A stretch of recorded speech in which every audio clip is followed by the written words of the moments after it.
Real story. I failed the Certified Exit Planning Advisor exam in July, right after my bodybuilding shows, right after my car got hit, and I totaled my car, and basically my entire world meltdown. I felt awful. And today is the story about what happened, why I failed, and how I just passed the Certified Exit Planning Advisor exam, and everything I'm gonna be able to do going forward because I passed the exam, and what I learned from the lesson of failing.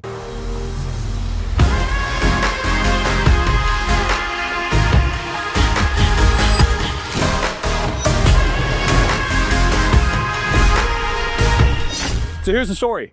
In July, I had just finished 2 bodybuilding shows. I was on top of the world. It was cloud 9. I was surrounded by like 30 of the people that I love the most on this planet who were at my bodybuilding show when I won after 2 years of putting in the work and seeing all the results come to fruition. And then competing with some of my best friends on a national level stage that I did not belong on, and enjoying the process of being a bodybuilder for 5 months straight. And really just embracing every moment of enjoying everything I was doing and everything I was growing.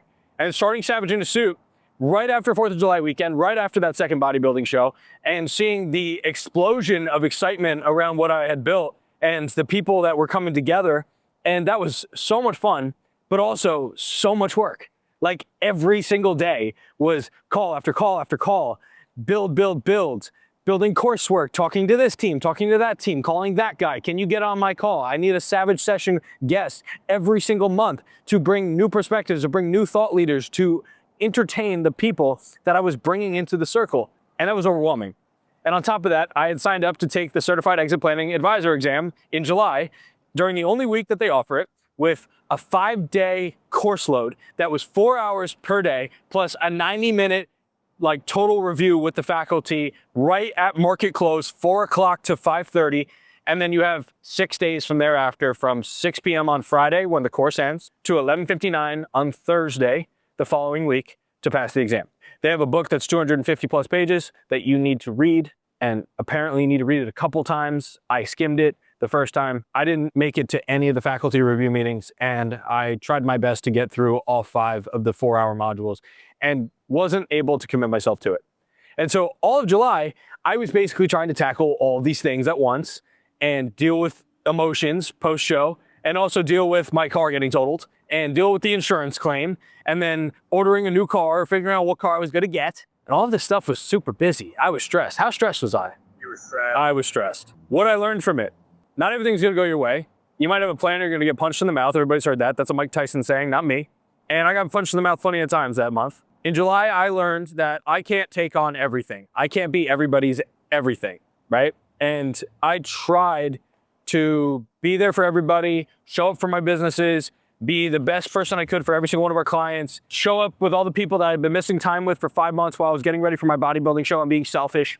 And then when it came to passing the exam, which was, again, a selfish endeavor, something that I wanted to build my career on, something that I have been living in and being mentored by my mentor for the last 6 years, we've been doing the transactions and we've been in the meetings and I've been on the calls, I've been setting up the deals and being a part of all of the things that we're doing. And I was enjoying this side of the business, the transactional side of the business that intertwines with the relationships of our clients. And I said, you know what, I got to take this exam. It only makes sense. I'm only in my 20s for so much longer. And when you have kids and a marriage and things are progressing, you have a house, things to take care of, you don't have the time, the bandwidth to pass exams. So taking the exam felt natural. But unfortunately, I had way too much going on, and doing the social media is a big to-do. It does take a lot of time, and trying to engage with people takes a lot of time. And I put my all into everything that I do. So very hard to divide and conquer when you were spread so damn thin. And so when I failed that exam in July, I learned a lot about myself. I need pressure to perform. I need a deadline to dictate my tempo and frequency. And my bandwidth can only be stretched so thin. I need to make sure that I am being efficient with my time. And although when I feel like I'm being productive and I'm banging things out and I have a lot of things on my plate, it's not always good to have no dead air. Sometimes you do need that break, some lulls during the day, something to, allow you to collect yourself and review what you just went over, what you just accomplished, or maybe what you need to do going forward. And I didn't allow any of those times during my day. And in August, I stepped away. I basically had like 10 days of travel. I was in Spain. I went to Rhode Island, spoke at my college. I was having a really good time. And what it allowed me to do was unwind a little bit. and take a step back and realize how much I have that's beautiful in my life. All the things that I've accomplished this year, being that this is one of the most productive, most happy, most satisfying years of my life. And yet we're going into the fourth quarter and I am hungrier than I've ever been. And so I said, okay, August we take a break and September we go right after it. And I basically narrowed down my scope. And something we do in the Savage Industry community, in the mentorship, and in this winner circle is we pick our goals based off our three principles, right? Our three pillars: the personal, the professional, and the people. And the reason why we do that is because if you're not collecting yourself and building the habits and doing the things you need to do to take care of yourself so you're the best version of yourself, nothing else happens. Nothing else happens. So we pick our 90-day goals for our personal. Then we decide where we want to be professionally, what our career objectives in 90 days. And then we decide what people in our network are adding to that value to allow us and to unlock us for that next level of potential. And who do we need to subtract who are holding us back? And we build all of those things on top of that. And I basically had to say, for me to be the best version of myself, I need to be routine and I need to lock in on these 3 chapters a night and making sure that I am doing the work to pass this exam. Nothing else matters. If I need to skip a workout, so be it. I'll do the workout the next day. It's more important for me to pass the exam. My professional, right? I need to show up for my clients every single day. I need to do the work that I am needed to do. I need to be attentive during the workday. And then as soon as I am done with the workday, that's when I go home and I study for the exam. And the people. I need to put some things on hold. Not every opportunity is an opportunity I need to tackle right now. It can wait till October. So knowing that there are people that I want to engage with and business opportunities that I want to develop and see where they go, I can't chase all of them right now. I need to chase one common goal. And so I narrowed my scope and I became a more efficient person and I became a lot more deliberate about my daily functions, the things that were going to get me to achieve that goal. And so I passed the CEPA exam. I am now a certified exit planner. And it's exciting because 4 letters next to your name that don't really mean anything other than you went through a course allow me to market the thing that we've already been doing and help me to be in front of entrepreneurs to help them do what they do best. And that's all I really want to do.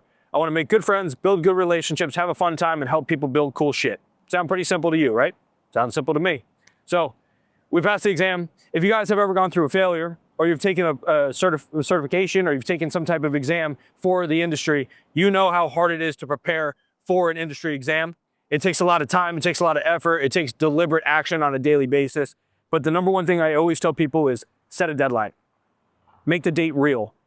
Make it something deliberate, substantial, tangible, and then chase it. Build your plan backwards. If you got 30 days, how are the 30 days gonna work? If you got 7 days, you got no room for anything else. You better be in the books. And so the thing I always try to say is if you're deliberate about your action plan and you have a deadline, you're gonna work under pressure and pressure pushes you to perform. And if you're pushed to perform, you're gonna succeed. And the thing that I've really learned about myself is I'm incentivized to achieve. I enjoy achievement and I need pressure to perform. And I put that pressure on myself every single day. Sometimes I'm gonna fail. That's a good thing. And I gotta be okay with that. But today we walk away a winner. Ha-ha. CEPA exam, baby. I feel so good.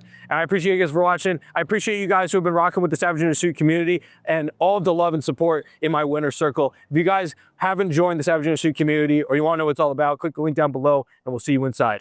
Peace.